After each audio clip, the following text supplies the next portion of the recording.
Ensuite,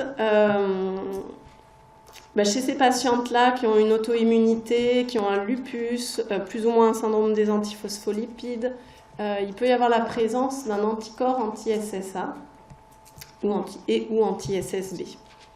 Donc là, ça va surtout être un problème et une surveillance pour l'enfant.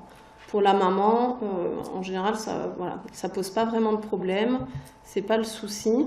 Mais cet anticorps chez l'enfant peut être responsable d'un lupus néonatal, qui est lié au passage transplacentaire des anticorps anti-SSA ou anti-SSB, et qui va se manifester principalement au niveau de la peau, et ça peut être également au niveau hématologique, au niveau du foie ou encore au niveau cardiaque. Finalement, ce terme de lupus néonatal n'est pas vraiment bien approprié parce que les mamans souvent vont dire mais mon enfant a un lupus, ou non, c'est vraiment en fait ce terme est utilisé parce qu'il ressemble, c'est des lésions cutanées qui vont ressembler au lupus subaigu. C'est lié à l'anticorps anti-SSA qui va donner en fait des lésions ovalaires principalement sur les zones photo-exposées. Donc là c'est sur le tronc, mais vous voyez souvent en périorbitaire, petites lésions qui la plupart du temps disparaissent au bout de 6 mois sans séquelles. Je vous ai mis plusieurs petites photos pour voir un petit peu l'atteinte un peu plus embêtante sur laquelle on travaille beaucoup, c'est l'atteinte cardiaque, avec l'apparition d'un bloc auriculo-ventriculaire congénital. Ça touche environ 1% des patientes porteuses d'anticorps anti-SSA, et c'est sur un cœur sain qui n'a pas de malformation, et lorsqu'il est complet, la plupart du temps il va être complet, c'est définitif. On n'arrive pas à revenir en arrière, on n'a aucun traitement à ce jour qui marche une fois qu'il est complet. Parfois on a une myocardite associée, et donc on voit une dissociation en fait entre le rythme de l'oreillette et le rythme du ventricule, avec une bradycardie ventriculaire, qui peuvent être parfois assez difficiles en fait à diagnostiquer. La plupart du temps, les complexes ventriculaires sont fins. Plus rarement, on peut avoir du premier, du deuxième degré, bloc de branche droit ou bloc de branche gauche. Et ce bloc auriculo-ventriculaire peut être associé à une myocardite fétale, qui peut entraîner en fait des signes de souffrance chez le fœtus avec de la nasarque et être responsable in fine d'un décès in utero. Il y a une mortalité précoce qui va être assez importante, entre 16 et 19% en fonction des études, et une majorité des enfants va avoir un pacemaker à la naissance. Il y a des cas également associés ou pas au bloc auriculo-ventriculaire de fibroélastose endocardite, en fait avec une fibrose du tissu, on va dire, du cardiaque. Et la plupart du temps, vous voyez, sur les 2 anciennes études, ça entraînait une dysfonction ventriculaire sévère avec du décès ou la nécessité de transplantation. Vous voyez un cœur, du coup, après autopsie, avec vraiment, on voit le tissu qui est complètement modifié et fibrosé. On avait rapporté des cas, 5 cas de fœtus ou enfants qui n'avaient pas de bloc auriculo-ventriculaire associé et chez qui finalement c'était assez bien toléré, pas de dysfonction ventriculaire et les enfants allaient bien. Il peut y avoir vraiment une variation en fait de cas. Là on voit une hyperéchogénicité, donc en rapport avec cette fibroélastose endomyocardique. Donc ça, vous voyez quand vous faites l'écho de suivi.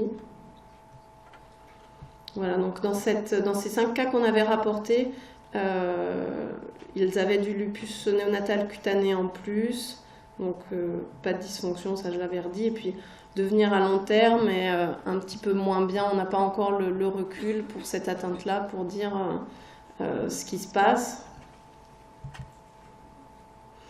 On a On a institué en fait un observatoire français du lupus néonatal sous l'égide de la CFMI avec le soutien du CRI pour répertorier tous les cas en fait, au niveau français de blocs auriculo-ventriculaires liés à l'anticorps anti-SSA ou anti-SSB. Donc à ce jour, on a pu répertorier 271 cas de BAV deuxième ou troisième degré. On a pu donc initialement décrire tous ces cas, puis après, une fois qu'on avait fait une étude assez descriptive, on s'est rendu compte qu'il y avait des complications juste après l'accouchement, puis aussi des bébés, enfin des enfants qui allaient grandir. Au début, tout se passe bien, et puis on va constater des complications plus tard, en fait, dans leur croissance, jusqu'à qui peuvent être sévères et cardiomyopathie pouvant entraîner le décès. On a regardé si les traitements marchaient. Qu'est-ce qui marche? Bon, on a essayé les corticoïdes fluorés in utero, pas de régression des BAV. Ça, je vous l'ai dit, une fois que c'est complet, pour l'instant, beaucoup de médicaments ont été essayés. Ça ne marche pas, on n'arrive pas à faire régresser. Ça n'influait pas la survie. Et lorsqu'on a fait l'étude sur la survenue de cardiomyopathie dilatée tardive, les corticoïdes fluorés ne marchaient pas. Le traitement par hydroxychloroquine in utero, le Plaquenil, n'a pas montré d'effet protecteur sur la mortalité ni sur la survenue de cette cardiomyopathie dilatée tardive. Par contre, on a l'impression que ça limite le risque de récidive en fait, de BAV. Parce qu'une fois qu'une maman a eu un BAV lié à cet anticorps anti-SSA, le risque, on sait que donc, je vous ai dit tout à l'heure, c'est 1% quand on a l'anticorps anti-SSA d'avoir une grossesse compliquée. Lorsqu'il y a déjà eu une complication, ce risque monte à quasi 20%.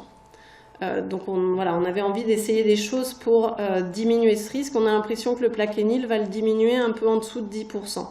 Donc là, il y a une étude prospective en cours, l'étude PATCH à laquelle on participe avec une équipe américaine, où on donne en prospectif en fait, du Plaquenil dès le début de la grossesse pour éviter la récidive de BAV. Et puis finalement, donc, on découvre ce BAV, il est complet, on ne peut rien faire, alors que quand une maman a un anticorps anti-SSA positif, on recommande une surveillance tous les 15 jours, entre 16 et 24 semaines d'aménorrhée.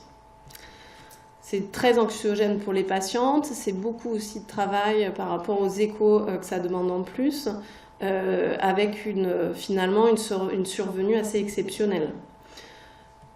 La plupart du temps, elle va être découverte à l'échographie du deuxième trimestre, comme je vous disais, dans le blé complet.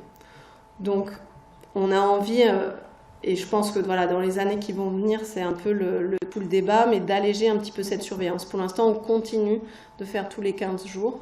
Voilà, quand il y a un antécédent, on recommande même toutes les semaines, mais on va vraiment de plus en plus vers tous les 15 jours et voilà, si possible.